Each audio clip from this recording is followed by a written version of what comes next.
So, this chapter is on hypothesis testing.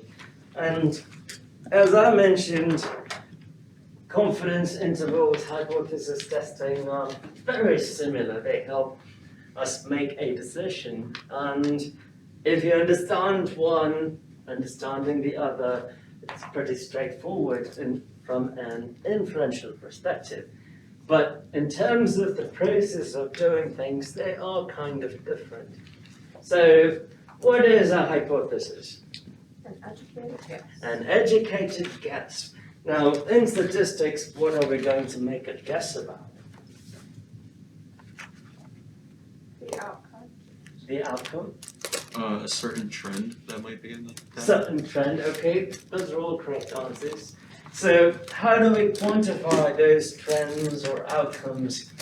We pretty much look at some statistics, measures, and make an educated guess about it. For example, who'd like to give me a good example about an average?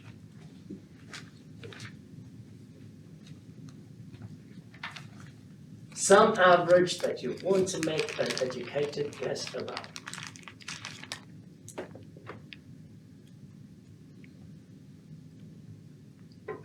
Do we know what an average is? Huh? We could look up the class exam scores and take a hypothesis for the next exam score. Okay. That'll work better. Average walking or running speed or something like that. Average walking or running speed or something like that. Okay. What else?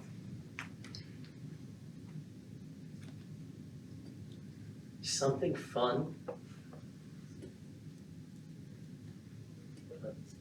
The average amount of points a player will score. What?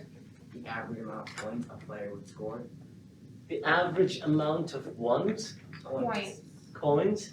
Points. Like a basketball. Points. Oh, points. Like in Okay. a sports game. Do you think I'll place both? The average amount of mashed potatoes someone eats on Thanksgiving. See, now that is interesting. The average amount of mashed potatoes a person would eat on Thanksgiving. Can it be measured in spoonfuls? I don't believe you eat in spoonfuls. How many bites you eat? Yeah. Do people? I'm so confused. Ladles. No. Well, then you don't know how to celebrate Thanksgiving.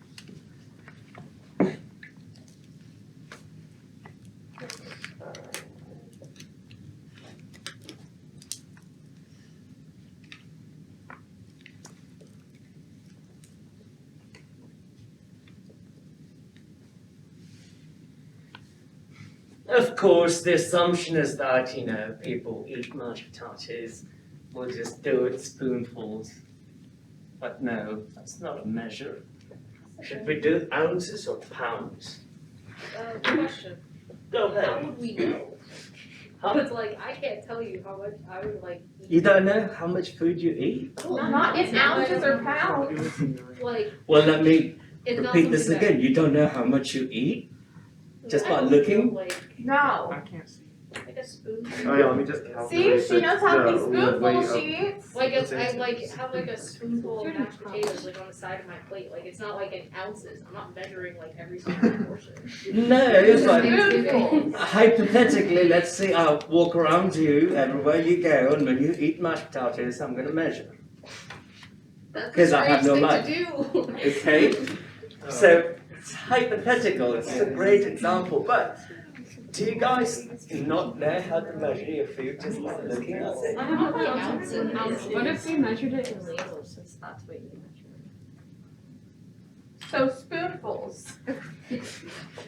Okay, Okay, but well, then the sizes of spoons would vary. It's not. Okay, we could say it's in cups, and then to us, just equivalent Okay, two spoonfuls Cups to fine. one cup. cup of mashed potatoes. 2 spoonfuls is 1 cup? What kind of spoon do you use? Are you talking about the ladle spoon or like the spoon Yeah, you're she's actually talking about I using? mean, 2 spoonfuls is not a cup. Yeah, I think she means a big spoon. A big It's spoon, not like okay. a Serving serving spoon. spoon, not like a soup spoon, like a serving spoon. Okay, we'll just say in cups. I just don't get it, but cups are related to ounces anyways. Alright, what's the conversion? Yeah, write the There's conversion 8 on the ounces. board. 8 ounces per cup. 8 ounces is the cup.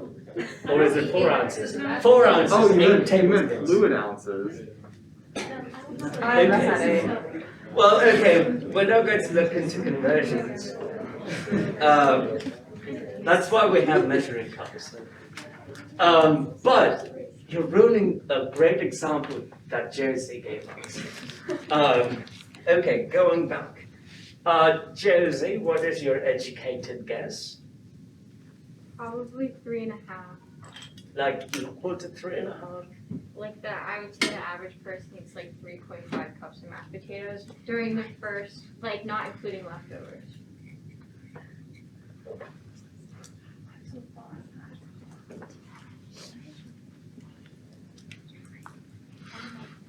So her claim is that the average amount would equal to 3.5 cups.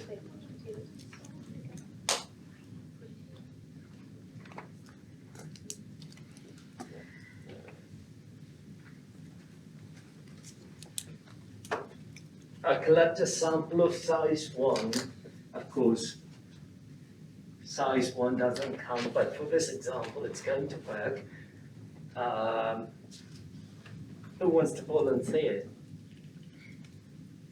How much would you eat in cups? In cups.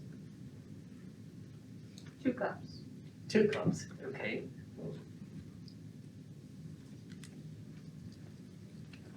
No, what?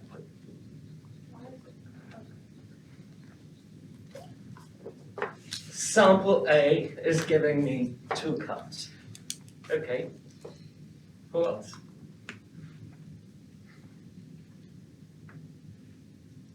Six cups. 6 cups. Usually the only thing I eat. Okay. 4.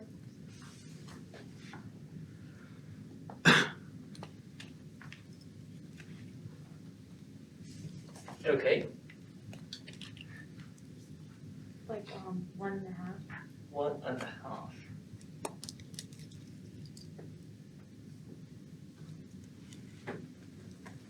For now, that's enough.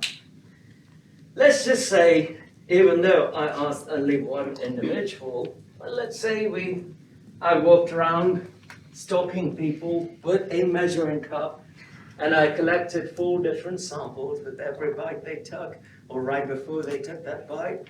I grabbed and measured, and then I gave it to them, based on how much they wanted. That's a lot of manhandling of my food, I don't know. Just have to deal with it. Okay.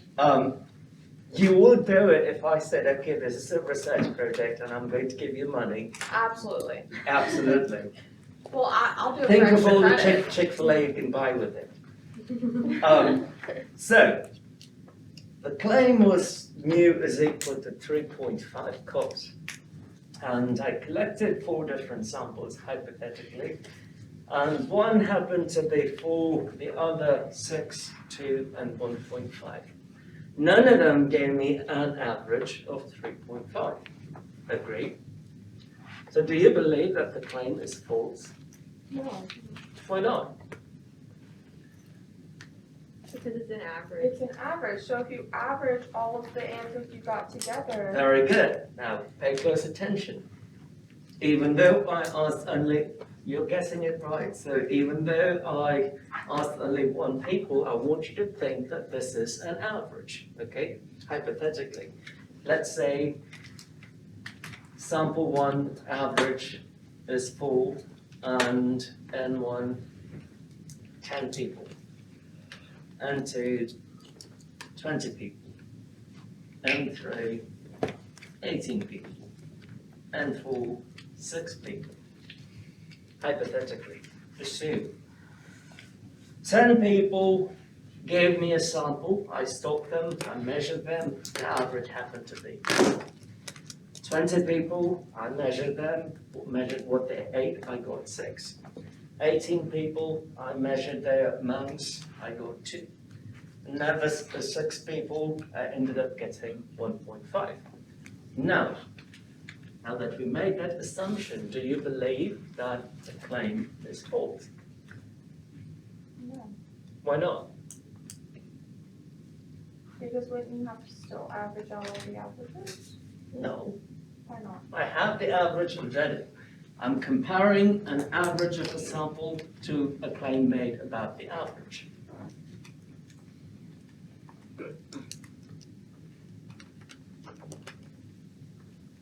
Would you consider 4 to be not equal to 3.5? Yeah. Obviously, in terms of a number, 4 and 3.5 are not the same. But statistically, do you believe that 4 is not equal to 3.5? In other words, if I collected a different sample of size, say, 50, do you think that I will not get 3.5 at all? No. So there is a possibility that Yes. 3.5 could happen. So my question is, just because this sample gave me a 4, does it imply that that claim is wrong? No, No, okay. because someone out of that sample could have said 3.5, but just because they averaged all the samples of the 10 people together and got 4 doesn't mean that 3.5 wasn't said. That is correct. So another question. Suppose I collected this sample, based on this sample, assuming the sample is a good sample, I get 6. Based on this sample, could you say that it is equal to 3.5? Could it be possible? Someone could have said 3.5. Possible, but based on the average that you see is 6. Could you say that 6 would equal to 3.5 in an average sense? No. No, okay. Could 2 be a possibility for us to say that the claim is false?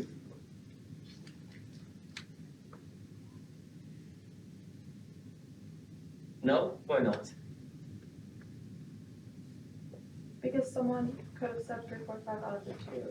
Like out of the 18 people, you got your survey of 18 people, someone could have said 3.5. That wasn't my question. My question is about the average of those 18 people resulted in a 2. So the claim is about the average. Would you consider that this average couldn't be true because I got a 2 as an average from 18 people? No, because you're only looking at one portion of the sample. I'm looking at what? You're only looking at sample A instead of A, B, C. Okay, I'm only looking at sample A, and based on the sample 2 is definitely not equal to 3.5, but that doesn't mean that 3.5 couldn't happen. What if you raised the sample size? But patient, I'm guessing that. So relative to this, which one are you more confident to support the claim that mu is equal to 3.5 could be true if I got a different sample? C. C. Why? It's closest to 3.5. It's closer to 3.5. And least confident about it? B. Okay. Suppose if someone made a claim that mu is greater than 3.5, in the sense that the average is bigger than 3.5, which would be favorable to 3.5? C and B. C and B. But of the two, which is better? B. Definitely B, because it is really far away from the claim that's made.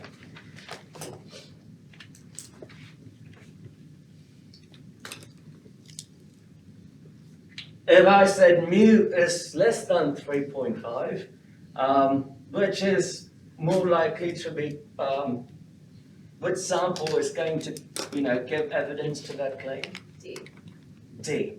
Why? It's far away to the left from 3.5. So this sample is informing or giving you support toward that claim because it's farther to the left. And that sample B, is giving support toward the claim mu greater than 3.5. It is farther away from 3.5. And mu equal to 3.5, we've got a bunch of things, but which one would you be more confident to say that mu is equal to 3.5? Is it be sample C? Agreed? Okay.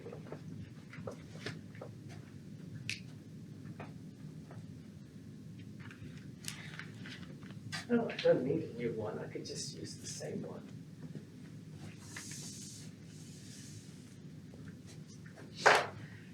In order to conclude mu is greater than 3.5, I need to go far away from this central value. Agreed? So if I move really far away from the center value, then I'm finding more and more evidence toward mu greater than 3.5. Yes? So, the purpose of a hypothesis test is to pick a reference, you make a claim, you have a reference point, and you want to see how far the data is moving away or staying close to the claim that you make. The reason for that is variability, as you know, Bailey pointed out, or someone else did too. If you collected a different sample, it is very, very likely to get a different answer. But we don't have the resources to keep on collecting different samples each and every time to verify a claim. The purpose of statistics is to come to a reasonable conclusion with a reasonable set of observations that we can get to sort of give a probabilistic answer as to, okay, did we find support toward mu greater than 3.5 or mu less than 3.5 and so forth. Does that make sense? Okay. As a process, we have to have a structure in terms of the definition and how we obtain a conclusion. I'm going to summarize that over there, but if the claim mu is greater than 3.5, is it one-sided or is it two-sided? One-sided. It's one-sided. In other words, if I set the reference here and the data is pulling way and way toward the right, then this seems to be true. Agreed? So it's moving to the right. If I set the reference here, but the data is moving toward the other side, toward the left, then that would happen to be true. So that is also one-sided. But if that is my reference, mu equals to 3.5, and doesn't matter which side it goes, if it went too far away from 3.5, it cannot equal 3.5. Do you agree? That is two-sided. Good? Okay, that's it.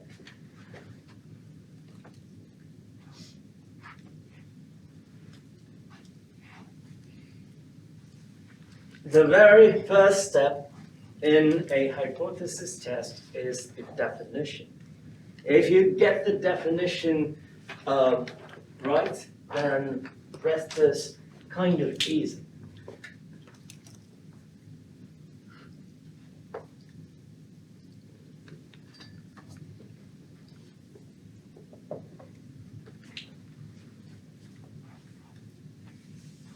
Mind you, in practice, if someone comes up to me and said, oh, we need to analyze this particular data set, come to a conclusion, I'm not going to sit there and do these 5 steps. These 5 steps are meant for learning purposes, but once you get the idea, all you need is the very last step, which is the conclusion and how we obtain that conclusion.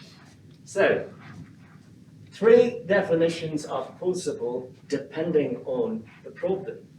The first one, I'll just use mu.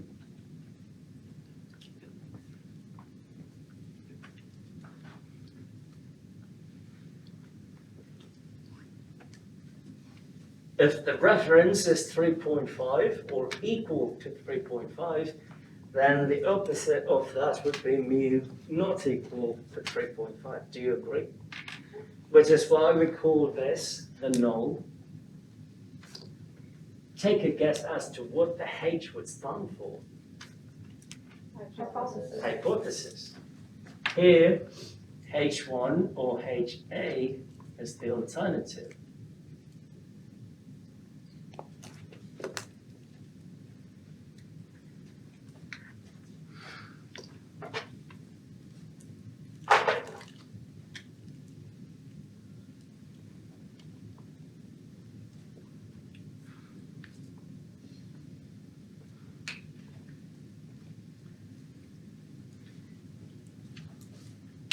Mu equals 3.5, that is the null or the reference value that we have in the problem. The second construct would be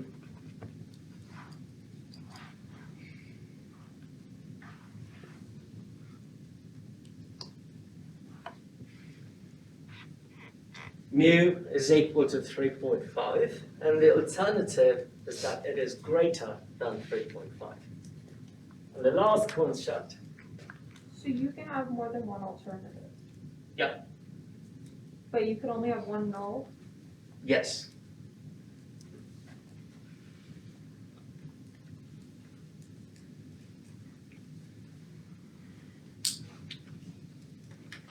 Based on how I wrote. Most undergraduate textbooks would go with this construct, and I know your book probably does the same thing. But to address Bailey's point, if I have to formally define a hypothesis test, the opposite of greater than is Less than, Less than, just less than or equal to? or equal to. Over here, greater than or equal to.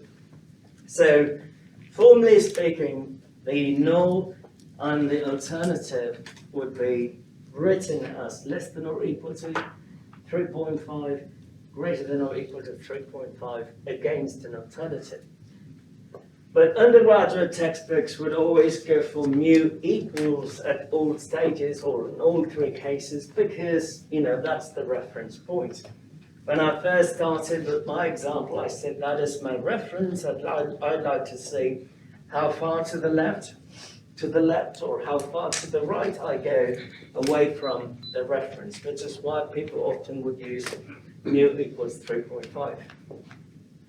Are we clear? Okay. Second step.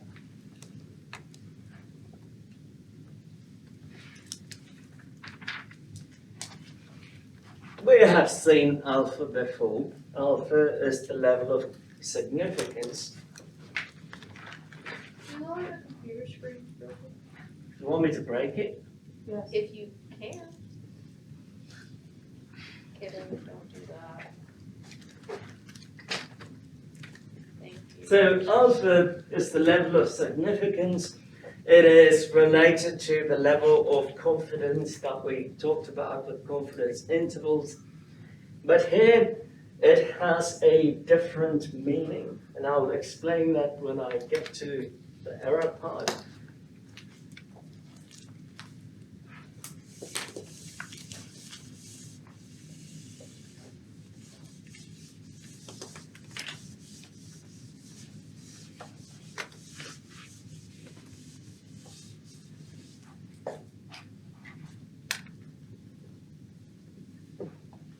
How do we verify stuff in statistics? We need to get data. And all your inference is based on the data. So you collect the sample. I would just skipping two. What do you mean skipping two? Like you went over one and you gave an example based off the problem I would complete everything else. I'll come back to this. I'm just writing the five-step process involved in hypothesis testing. So you collect a sample and compute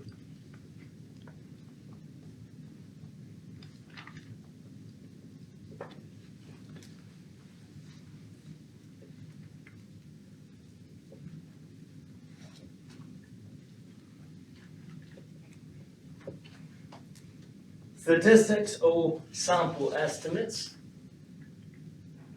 which we can do using a calculator. By all means, an entire test can be performed using a calculator, and I'll show you how. Step 4.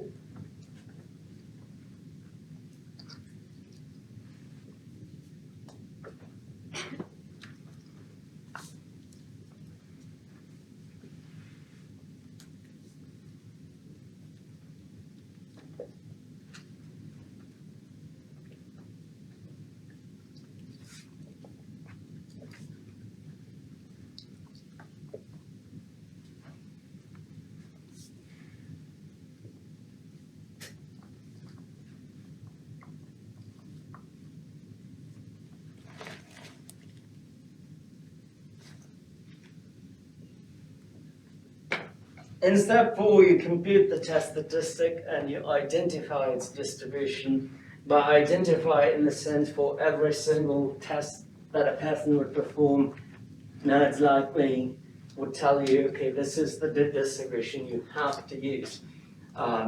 We derive distributions for all kinds of tests, so that's something you just have to know by name and what function to use in a calculator.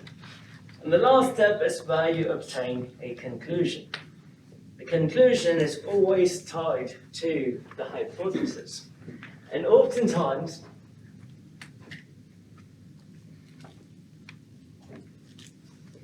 the claim made would always be about the alternative. So the claim would either be, oh, the amount of mashed potatoes a person would eat is greater than 3.5 cups, or less than 3.5 cups, or not equal to 3.5 cups. Based on the statement, you pick your reference value as 3.5. Does that make sense? Yes. So the claim 99.99% of the time is the alternative. Does that make sense? Okay. So what should the conclusion be? The conclusion is either you reject the null, or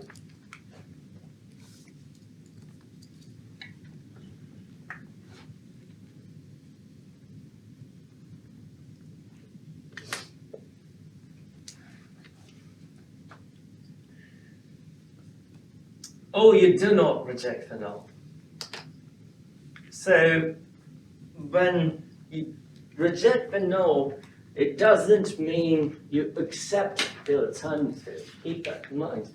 We would never say we are accepting the alternative. All we are saying is that we are rejecting the null because we found significant evidence toward the alternative.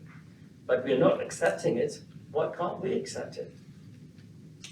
If it was not true. Huh? What does accepting something mean?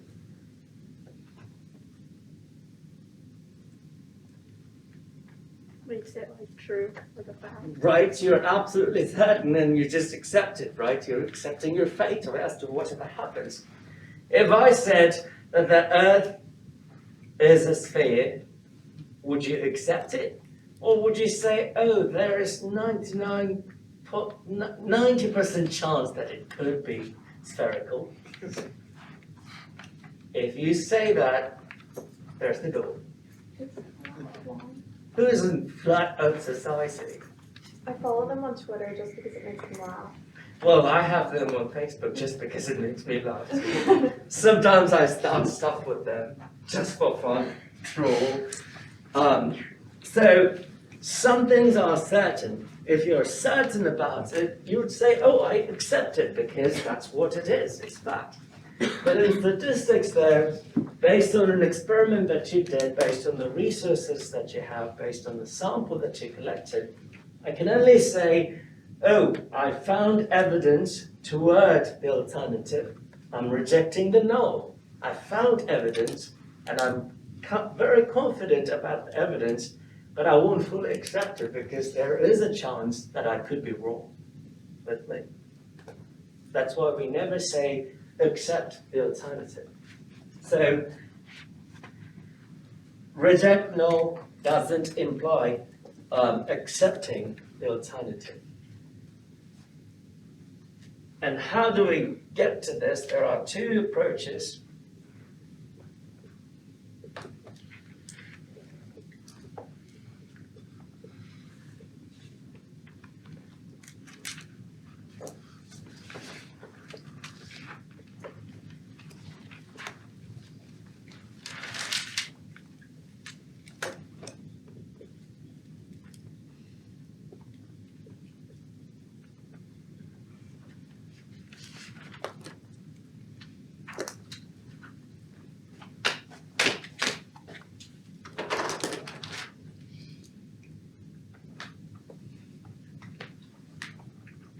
So one is the critical value method, the other is the p-value method.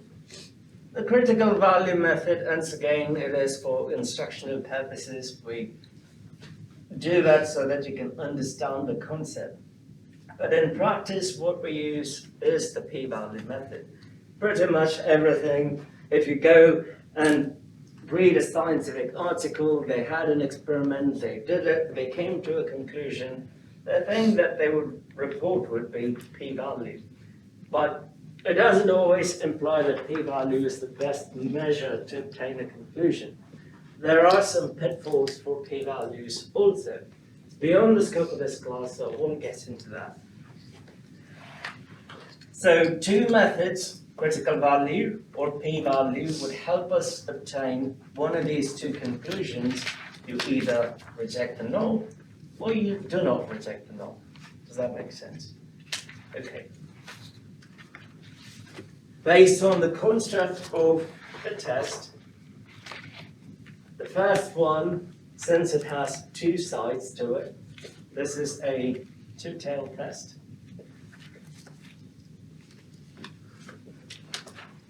If you are performing a test for that definition, it would be a right-tailed test. Take a guess. Left-tailed test.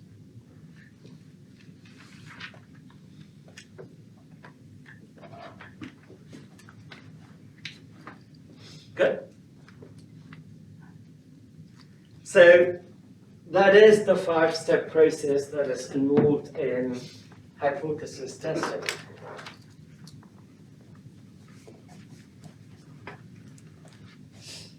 The interpretation of the conclusion comes at the very last step. When I do a problem, it will make sense. Talked about the level of significance, so we need to get to that. Can I erase this up?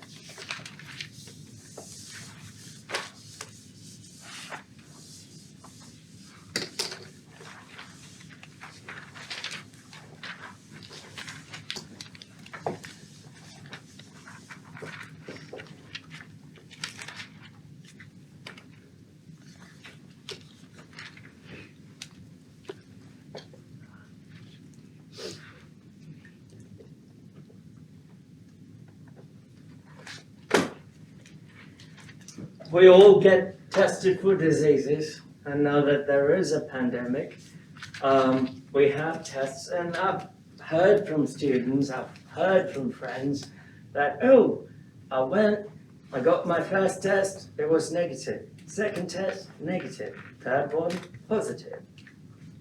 Right, have you heard it? Or someone got a positive, the very same day they took another test, it was negative. Yes? It happens all the time. In most cases in medicine, a test might say, oh, you have this particular disease, but so you have a follow-up test and you say, oh, it was actually a false positive. Right? Same thing could happen with a statistical test. There is a concept of false positive. So, let's see.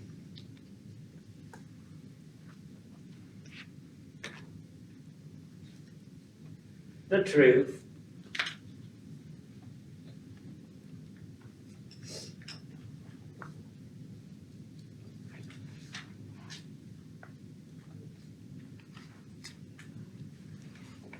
we don't know what the truth is, and that's why we need a test. But to get the concept of error, let's just say we know what the truth is.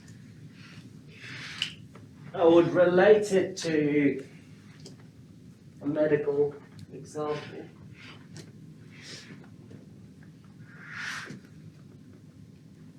Do not reject null simply implies no effect.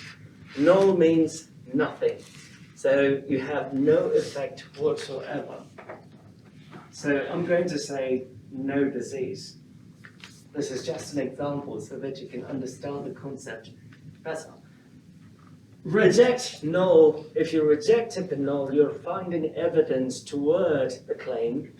So you're finding some sort of an effect. So rejecting the null is similar to saying that there is disease of some sort.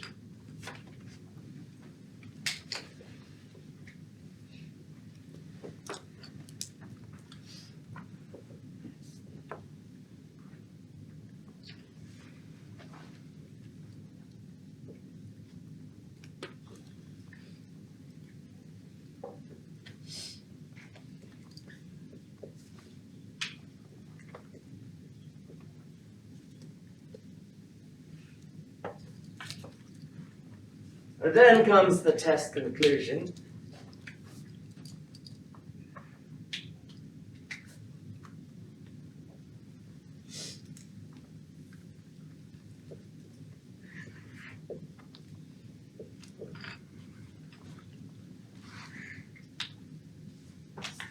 Can't stress this enough.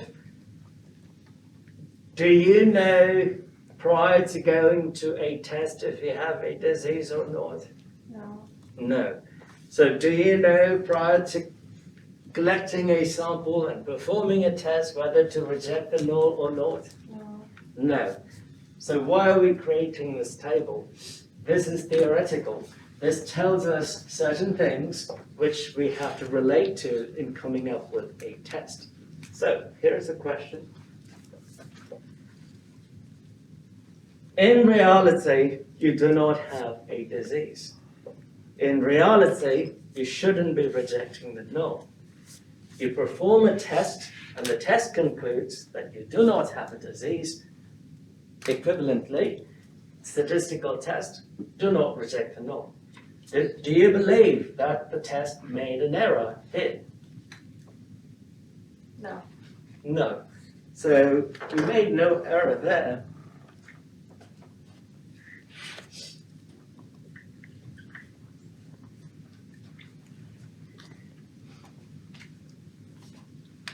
In reality, you have no disease. That is the medical equivalent. Statistically, we're saying do not reject the null. Perform the experiment. You perform the test, and the test ends up telling you you have a disease. Did the test make a mistake? Yes. The truth is, you don't have a disease. There's nothing wrong with you. Statistically, you shouldn't be rejecting the null. Whatever data that you have. But the test ends up saying that you reject the null and you have a disease, so did the test make a mistake? It certainly did. That makes sense. And that error is what we call type 1 error.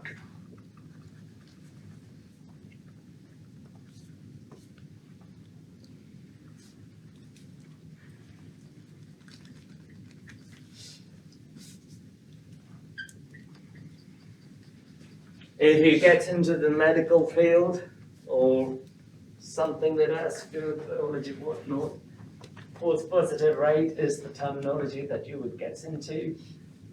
If you end up being a nerd like me, you type 1 error. In reality, you have some sort of a disease, that is the truth. But you go perform a test, the test ends up concluding there's nothing wrong with you. There is no effect at all. did the test make a mistake? Yes.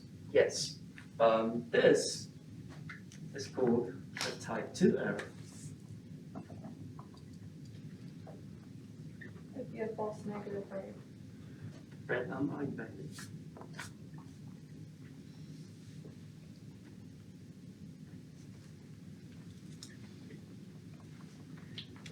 What about the last case? There would be no error. There'll be no error. In reality, you have some sort of a disease. Statistically speaking, your sample should reject the null, and you perform a test, it rejects the null, you get the same conclusion, so there is no error.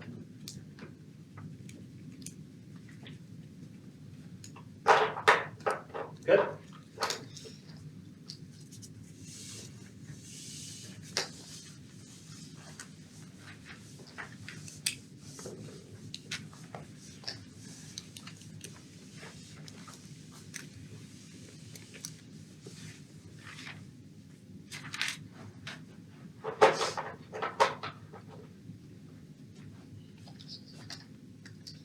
Going back to alpha that I said I would get back to.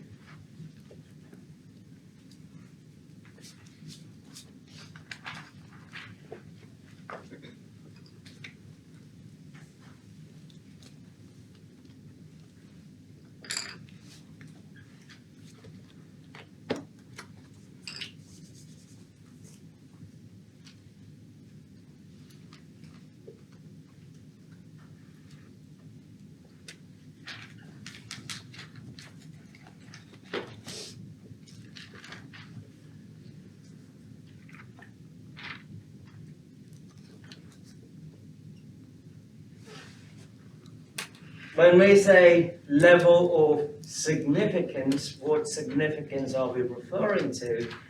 We are finding a statistically significant effect toward the alternative. We're finding enough evidence to support the alternative.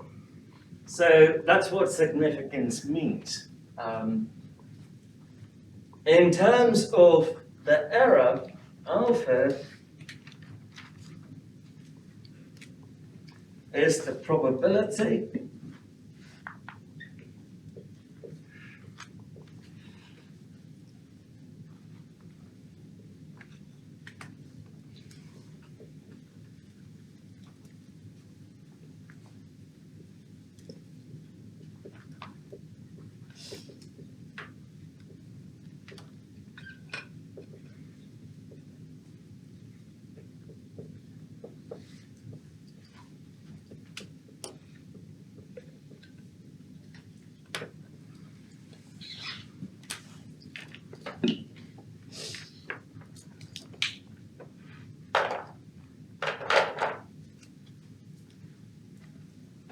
alpha is the probability of a type 1 error under the null that we have.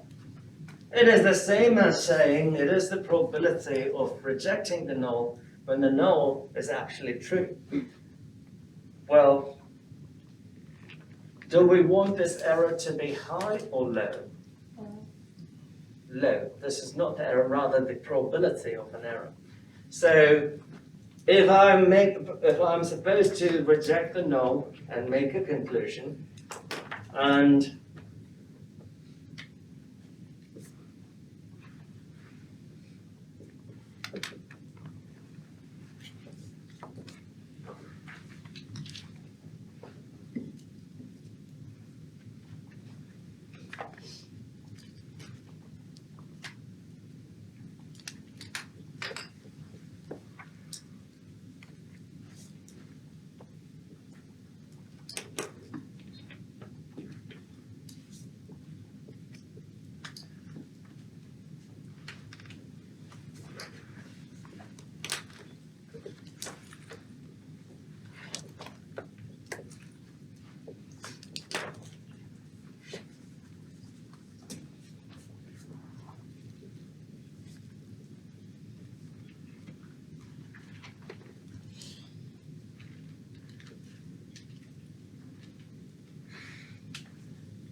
Suppose the probability of type 1 error is to be controlled for a test. Control in the sense we want to keep it at a minimum. So we perform 3 tests, and it seems like alpha is 0.1, 0.04, and 0.87 for the 3 different tests. Which test is acceptable? The first one, The second one, the second one, or the third one? the second one. Second one, right? Why? If you're going to make a conclusion and reject the null, the chances that you would be wrong is only about 4%. Does that make sense? But with the first test, it would be 10%. The last test, if you're going to make the conclusion, and if you say, oh, it is a positive, or if you say reject the null, the probability that you would be wrong is 87%. Would you make a conclusion knowing that the chances you would be wrong is 87%? No. No, you shouldn't. So the test candidate here would be that.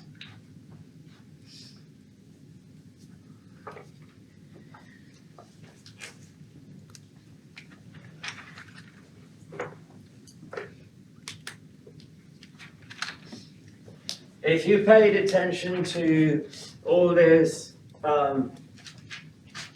vaccines that are coming out, every single one of them would talk about a false positive, a false negative, how sensitive and specific they are for it when a test is performed.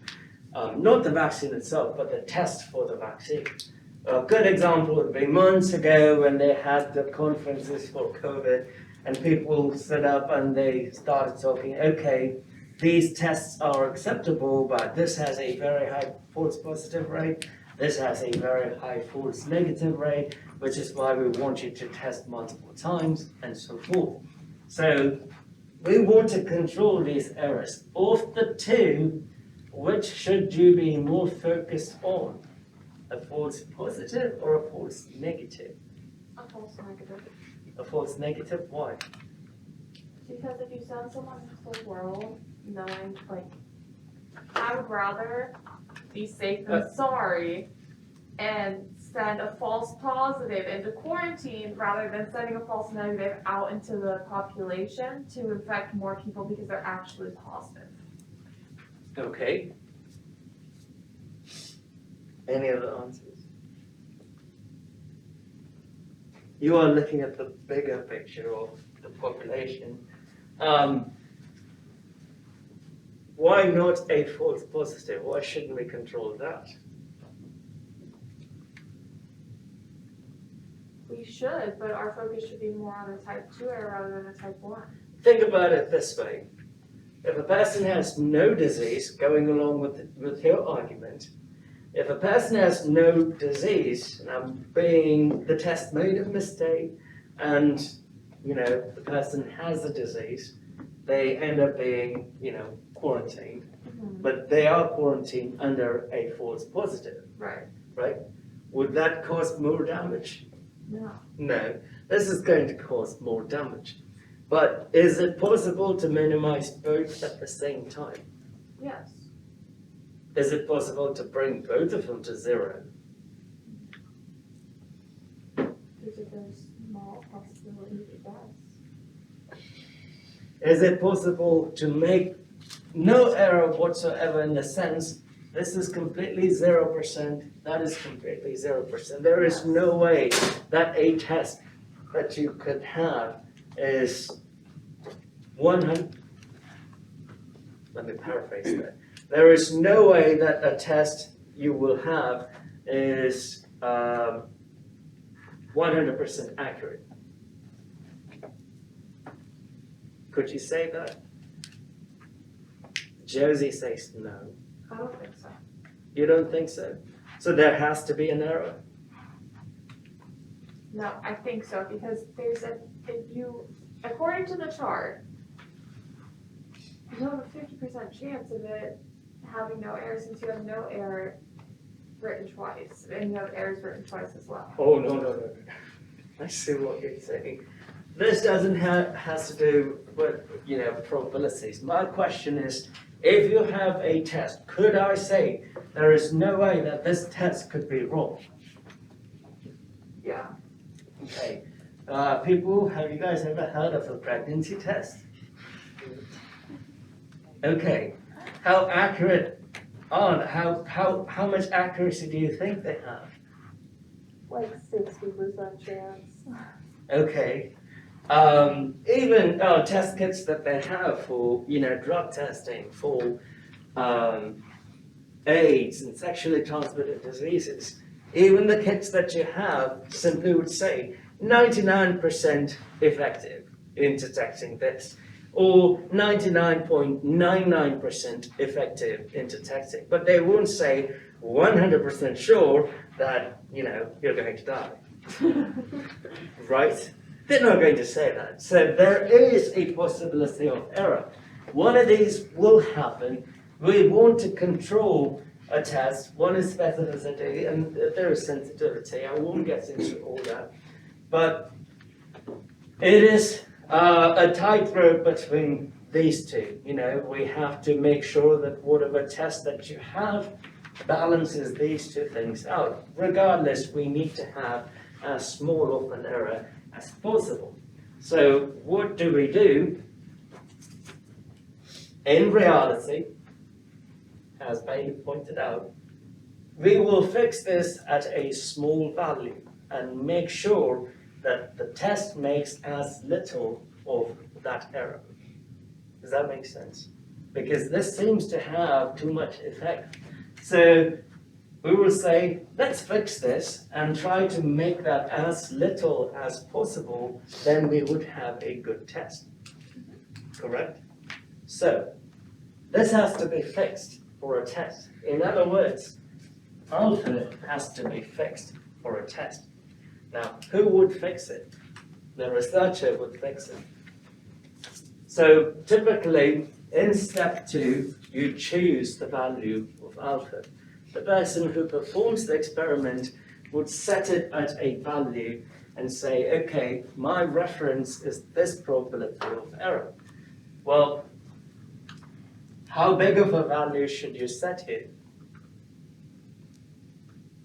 Because you're going to fix this and try to lower that error. Where should I fix this? At what value? How about 20%? That seems 10%. More like 10%? Yeah. Okay. Why not 5%? Well, realistically, how low can you get a type 2 error? Because you want to fix type 1 at the highest that you want the type 2 error to be at. We want Because to you want fix. that to be higher than the type 2 error. Right, but my question is, if we have to pick one of them and fix, we agree that we want to fix that one, right? What is a reasonable value to put it at? 10%, 5%, 1%? How low can you get a type 2 error? 0.1%, 0.1%. like 0.1% error, so it's 99% accurate. So, or 1% error, so that it's 99% accurate. So the best option would be 1%, right? So typically, you either would pick 0.1, 0.25, or 0.01. In terms of designing the test, those are the values that we would fix up. So the value of alpha would always be 0.05, 0.1, or 0.01. Does that make sense? Of the three values, the value in the middle is 0.05. We have seen this with confidence intervals. 0.05 would result in what amount of confidence? Say it one more time. We've seen this with confidence intervals last time and the time before. 0.05 would result in what amount of confidence? 5% alpha implies 95% confidence. So that 95% interpretation is done with confidence intervals. When it comes to a test, we look at alpha, and what does alpha tell us? It tells us the probability of rejecting the null when the null is true. Does Does that make sense? Did you say it was 0.5 or 0.05 that was an option for alpha? Come again. What were the values that you said would always be alpha? 0.1, 0.05 and 0.01.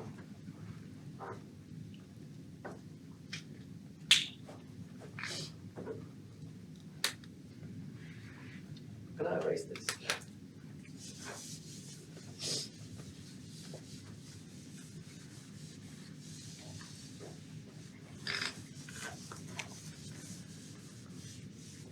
So I've addressed what alpha is. Now is the time to sort of write what p-value is also.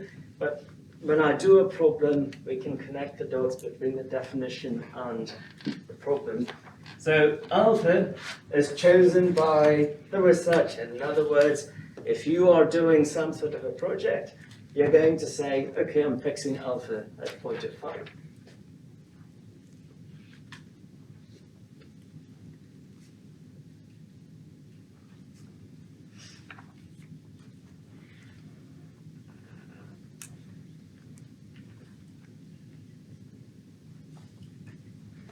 Then, you collect the sample.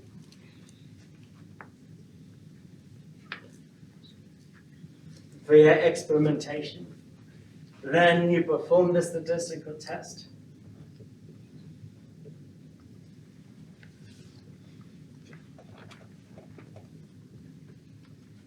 And the statistical test is going to give us the p-value.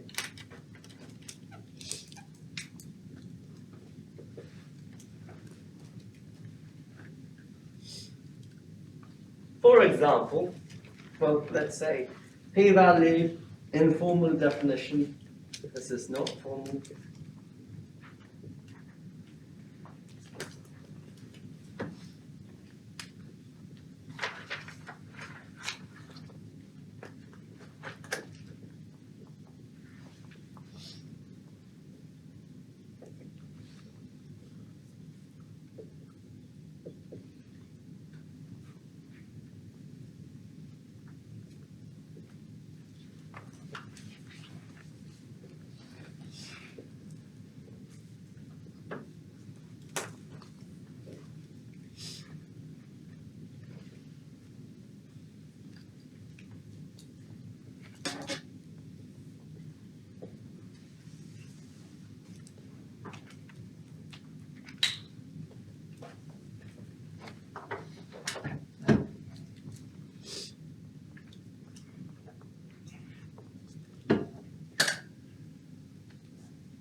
So what would the p-values be if alpha was 0.05? Like, how do we find the p-value?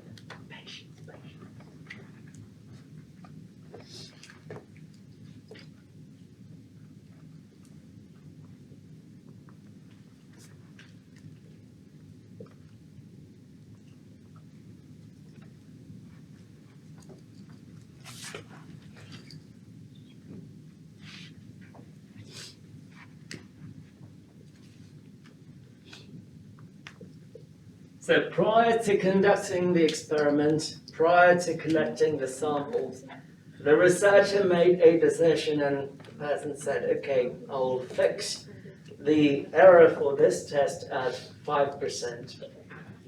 You collect a sample, and how do you collect that sample? Using a study, an experiment, one of those.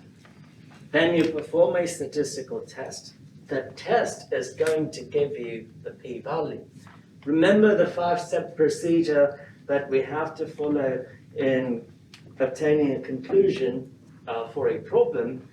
The 5th step will tell you the p-value. I will tell you how to compute the p-value using the test statistic.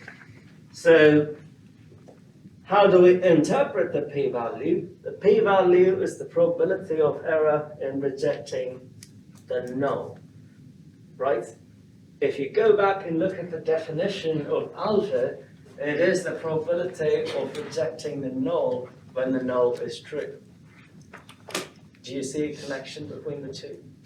So the only difference here is the probability of error in rejecting the null given the evidence that you have, the current evidence. In this example, the researchers set a level of 5% for type 1 error. So if I'm going to reject the null, I'd be happy if it is 5% or below. With me? So you perform the test and the data is telling you, well, if you rejected the null, the probability that you would be wrong based on the evidence that you see is 0.5%. Should you reject the null based on the evidence? Yes. Do you want me to repeat that? Let me do it again. So, when you first started, you set the value of alpha to be 0.25. In other words, if I rejected the null, the probability of error in making that conclusion should be 5% or less. You perform the experiment, you collect the sample, you do a statistical test, the test tells you the probability of error if you rejected the null based on the sample that you collected is 0.5%. Should you reject the null? Yes. Yes, because 0.5% is definitely less than the 5% you set at the beginning. Does that make sense? Yes? So we will compare p-value to alpha to obtain the conclusion. There is another definition, and I will write that when we do a problem. I don't want to write that formal definition because it will confuse you. Any questions? I want you to brush up on this, and I will start with a test for mean next slide, which I believe is slide 42.